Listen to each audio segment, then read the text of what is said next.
Bueno, seguimos aquí en UCI Noticias, ya estamos con el congresista de la bancada de Nuevo Perú, Alberto Quintanilla, para conversar sobre dos cosas. Nuevo Perú ha pedido la renuncia del fiscal de la Nación, Gonzalo Chávarri, y además vamos a comentar también sobre esta tensa relación entre Ejecutivo y Legislativo. Muy buenos días, congresista, gracias por acompañarnos. Muy buenos días a los amables televidentes de UCI Noticias, aquí a tus órdenes, gracias. ¿Qué tal?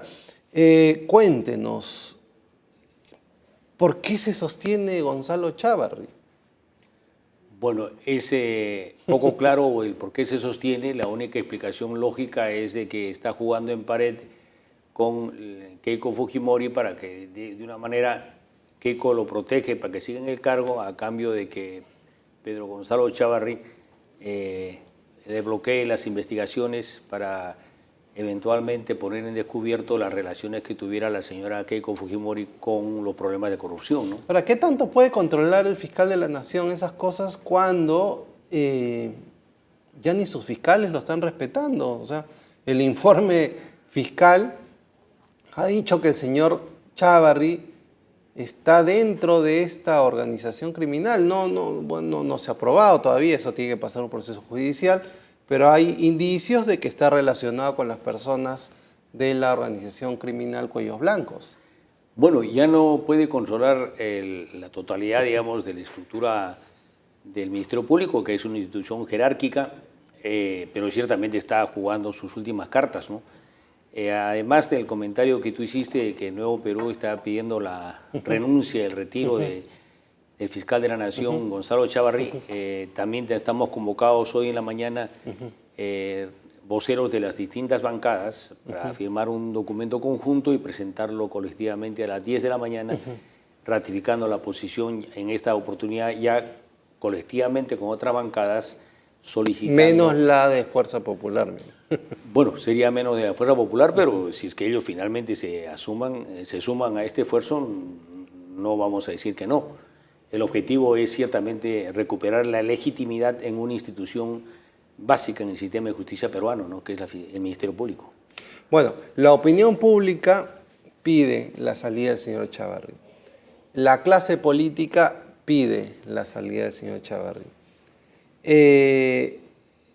La gente de la calle pide la salida del señor Chávarri, porque no da seguridad jurídica, ¿no? ¿Qué puede hacer el Parlamento fuera de pedir la suspensión, de exhortarlo, de solicitarle para que el señor Chávarri por lo menos esté de licencia mientras dure la investigación, porque también tiene que someterse a un proceso? Mira, el Congreso de la República, de acuerdo a la Constitución, lo que puede es retirarlo del cargo, o sea, cesarlo en el cargo, ¿no? Y ahí hay un debate al interior de las fuerzas políticas del Congreso. Fuerza Popular sostiene que esto solo puede ser después de la acusación constitucional y que esta que sea aprobada. Nosotros como Nuevo Perú sostenemos de que si puede destituirlo, también podría en vía procesal suspenderlo. La suspensión es una cuestión temporal hasta que se resuelva una situación.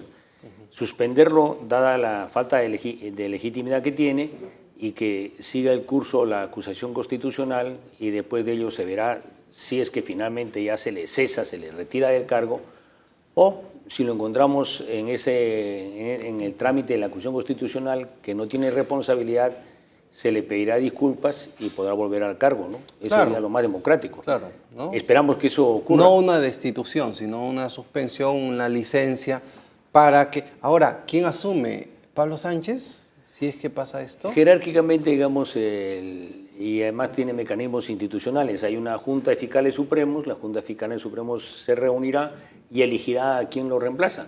Pero son 5 pues que están vinculados con los 2 que están complicados, que es Chávarri y es Pablo Sánchez, que también no ha sido el más transparente, no en su gestión, de eso no estoy hablando, sino con el tema de Chávarri, ha sido el que ha puesto algunas zancadillas también. Y es que tiene que decidir 5. Bueno, esa es la estructura constitucional que tenemos. Claro. Nosotros hemos ido teniendo la convicción de que cuando hay una concentración del poder en pocas manos o en una mano, siempre se lleva se abren las puertas a la corrupción.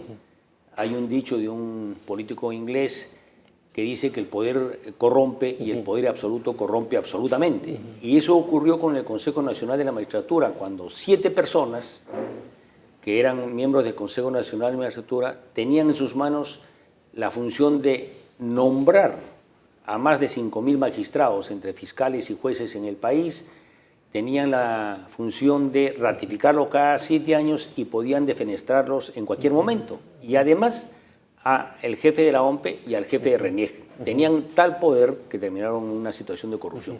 Y en el caso del Ministerio Público también hay una junta de fiscales que, como bien señalaste, son 5 miembros, 5 fiscales supremos. Entonces, tanto poder en tan pocas manos termina siempre, en mi opinión, mal. Por eso hay que buscar mecanismos en los cuales haya una mayor pluralidad en la cuestión de elegir a quién va a dirigir los destinos del Ministerio Público y también buscar contrapesos y fiscalizaciones mutuas para evitar la corrupción. Sí, porque la salida de Echavarri llevaría a decir a los que están con estas teorías de conspiración, miren, efectivamente Pablo Sánchez era el conspirador, ¿no? Como lo dice Ramos Heredia, era el conspirador de Echavarri porque él quería quedarse en el Ministerio Público. Claro, vista así la cosa, en un grupo tan reducido tiene esa connotación. O sea, digamos, son 5 personas, se pueden eventualmente poner de acuerdo para rotar y compartir el poder y medrar ahí de la situación de concentración de poder. Ese es un diseño constitucional de la Administración de Justicia en el Perú, desde el Consejo Nacional y el Ministerio Público, bastante débil. En el caso del Poder Judicial,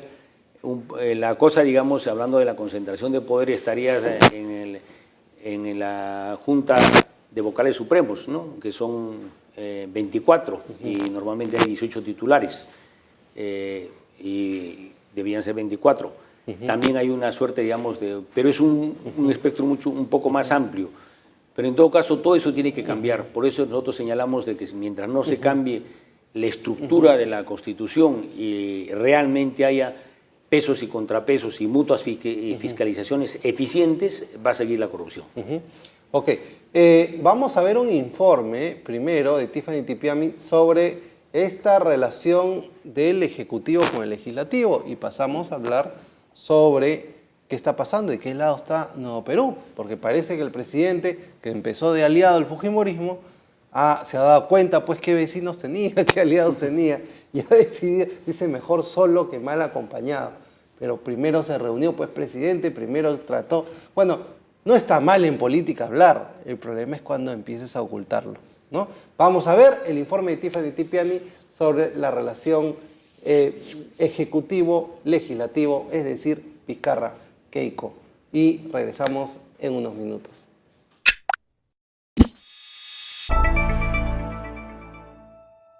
La lucha de poderes entre Martín Vizcarra y Keiko Fujimori podría acabar en la vacancia del presidente o en el cierre del Congreso. Y ya he comenzado a recibir lo que estaba esperado. Pero ¿saben qué? Les digo a Tacna y al Perú que no me van a doblegar. Continuamos en el rumbo que hemos trazado el 28 de julio. En una semana de confrontaciones, donde se revelaron las reuniones entre los dos políticos, el mandatario afirmó en su discurso en Tacna saber que se enfrentaba a políticos corruptos al proponer reformas y que los ataques ya se habían hecho evidentes. Para el congresista y expresidente del Parlamento, Luis Galarreta, el presidente Vizcarra miente, ya que fue él quien pidió que las reuniones se mantuvieran en reserva por miedo a que su bancada se enterara. Seguro que él no quería que ellos sepan que se estaba reuniendo con la lideresa del grupo mayoritario de oposición. Entonces habría que decirle al señor Vizcarra, bueno, él ha dicho que no, vuelve a mentir, y eso sí es lamentable, ¿no? Le mintió a Reuters diciendo que no se reunió, mintió diciendo que él no pidió la reserva, él pide la reserva por temor a que su bancada se entere, y también imagino que un sector de la izquierda que se enteraría que se reúne con Keiko y un poco más y se moría, ¿no? Lo incendiaba, porque así son los Andes. Por su parte, la parlamentaria Janet Sánchez de Peruanos por el Cambio sostuvo que la lideresa de Fuerza Popular trata de desestabilizar al gobierno. pero lo que sí es clara muestra es que tratan de desestabilizar al gobierno, al país en este caso, y en eso sí exhortamos a que trabajen con seriedad y con respeto y con la responsabilidad que el pueblo les ha encomendado. Consideró que el presidente Vizcarra ya aprendió la lección respecto a Keiko Fujimori y le recomendó no confiar en nadie más. Ojalá que le haya quedado claro al presidente también. Yo creo que a estas alturas ya le quedó, ya aprendió la lección de que uno no puede confiar en nadie absolutamente. Y menos, el presidente ha sido muy respetuoso del derecho de la reserva de la reunión, ha sido muy discreto, sin embargo, al parecer del otro lado pues no han respetado, ¿no?, ese acuerdo. El ambiente político se torna cada vez más tenso. El versus de poderes entre el legislativo y el ejecutivo podrían agudizarse esta nueva semana e incrementar la incertidumbre del camino hacia las reformas necesarias.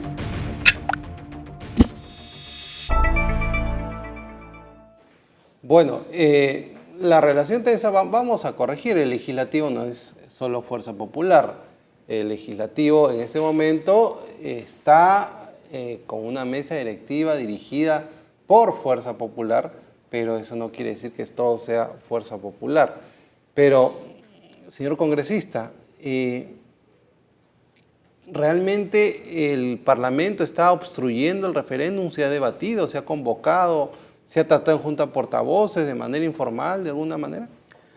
Bueno, bien tú señalas de que el Congreso tiene distintas fuerzas políticas, pero la fuerza mayoritaria, Fuerza Popular, inicialmente presentó un plan de trabajo en la Comisión de Constitución que tiene que ver el debate sobre estos proyectos de ley para ser sometidos a referéndum.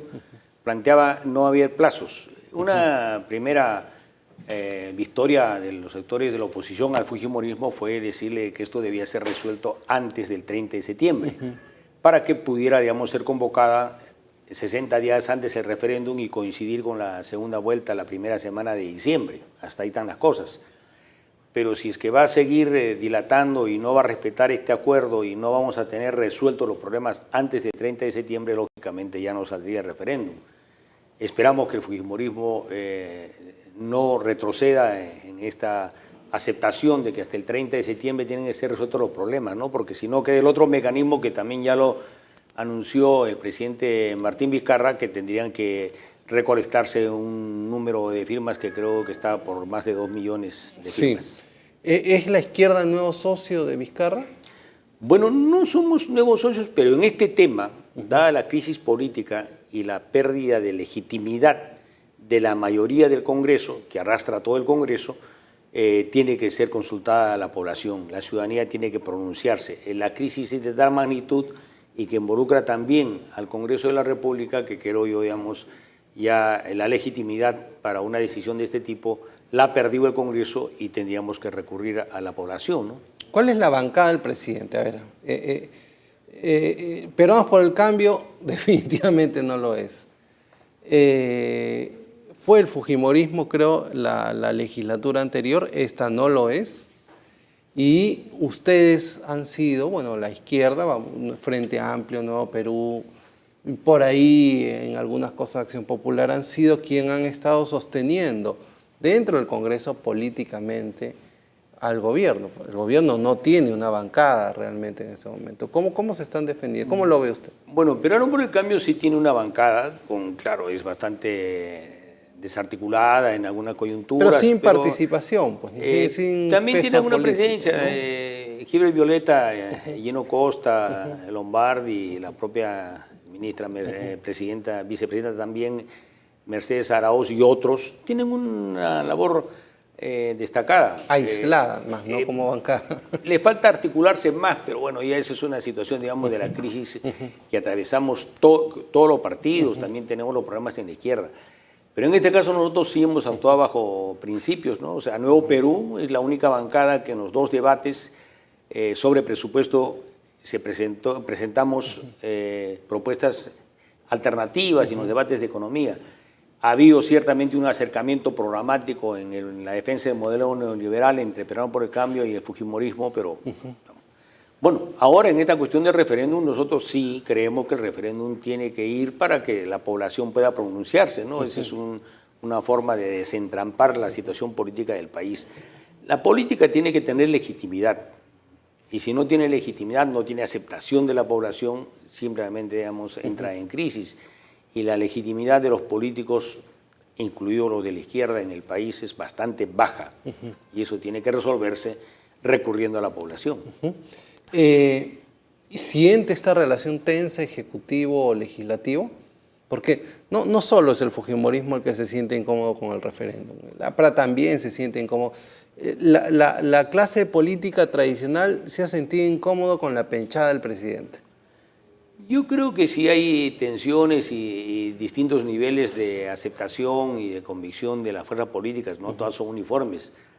Pero en política tenemos que buscar el máximo de consenso sobre puntos a resolver, ¿no? O sea, si lógicamente en este momento el Congreso y la clase política ha perdido o hemos perdido legitimidad, tenemos que recurrir al soberano, en este caso a la población, mediante referéndum, y creo, digamos, que lo ideal sería que el Congreso debata los proyectos de ley, los corrija, y estas correcciones y modificaciones las haga suya el Ejecutivo, y así se vote. ¿Usted siente que el presidente está haciendo populismo?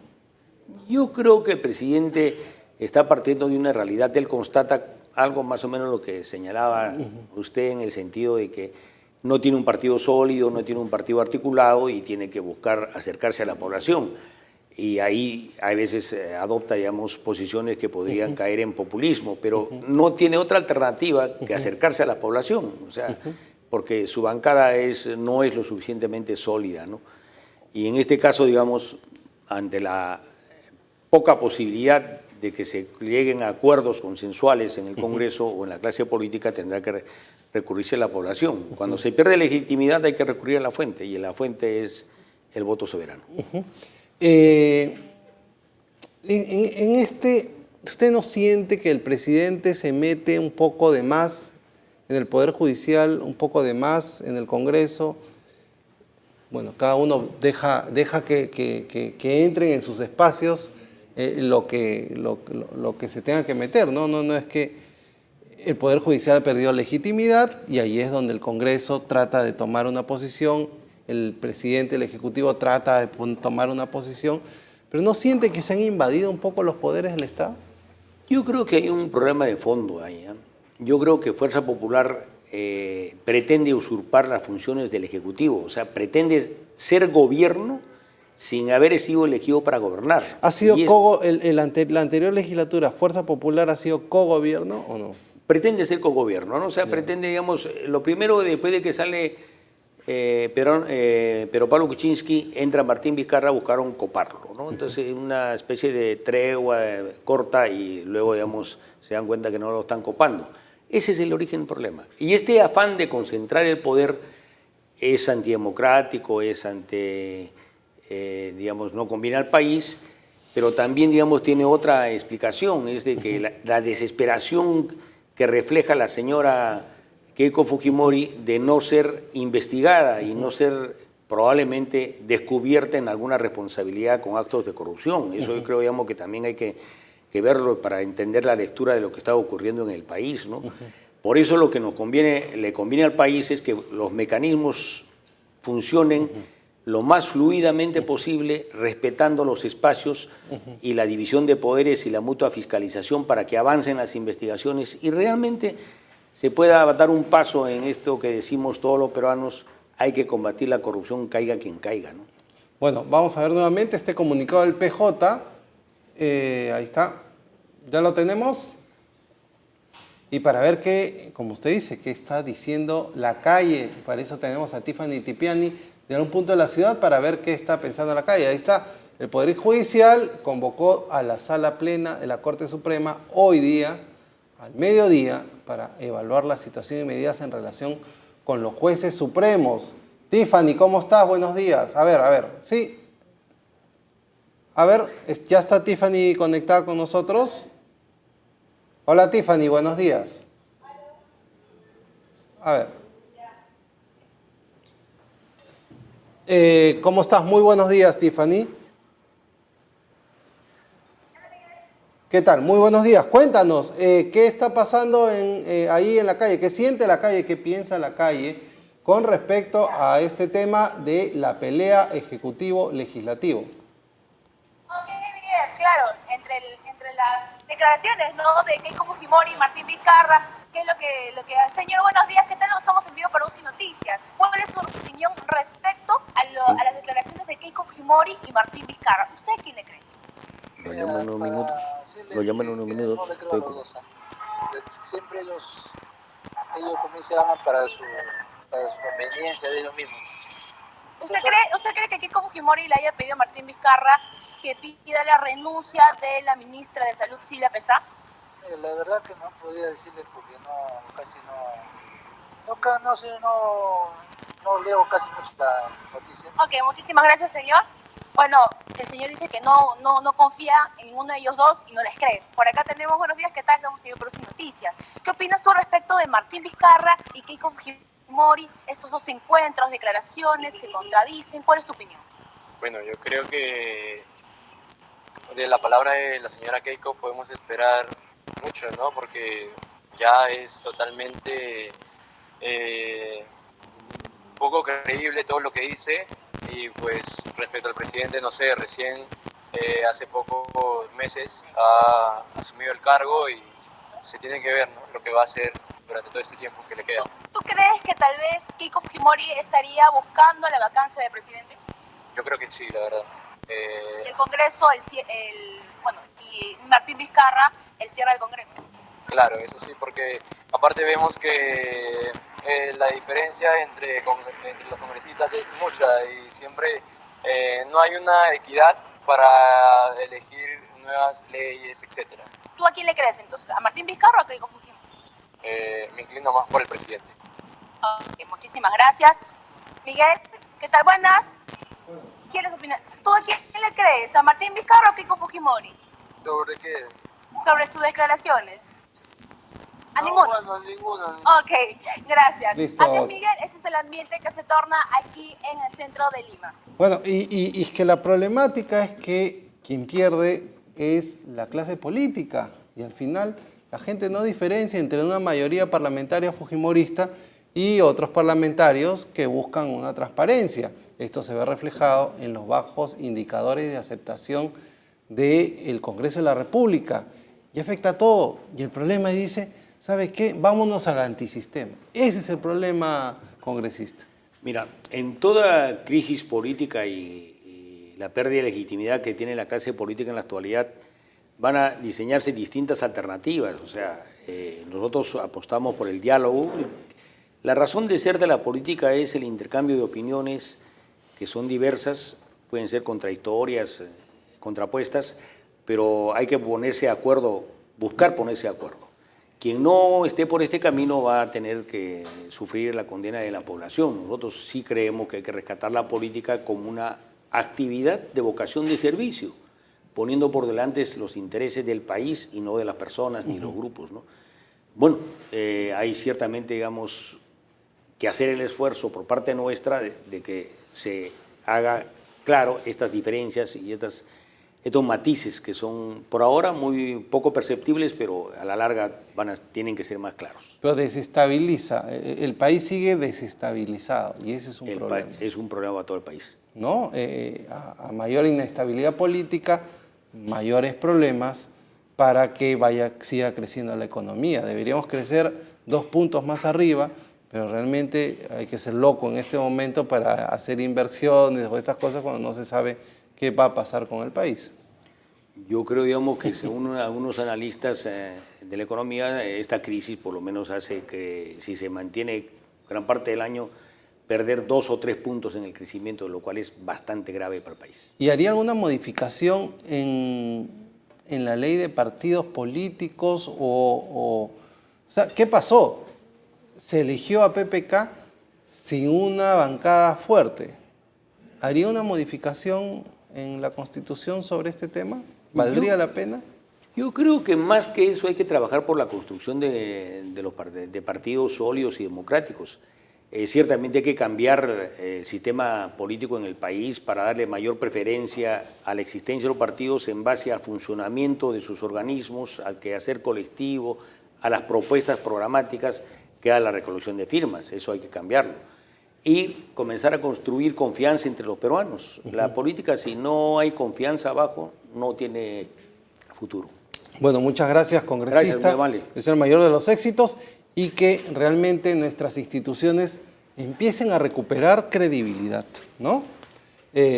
Porque al final el que sufre es el peruano de a pie, ¿no? El peruano que toma su movilidad, el peruano que está ahí en los pueblos trabajando todos los días, es el que sufre esta situación con menos trabajo, con menos oportunidades, con un Estado parado que no está llegando a los niveles de ejecución presupuestal. Ya iniciamos septiembre y estamos con promedios de ejecución como si estuviéramos en el primer semestre. Vámonos a un pequeño corte agradeciéndole al congresista Alberto Quintanilla por habernos acompañado, vocero de Nuevo Perú, y regresamos para hablar con Gerardo Tábara de la Asociación Civil Transparencia.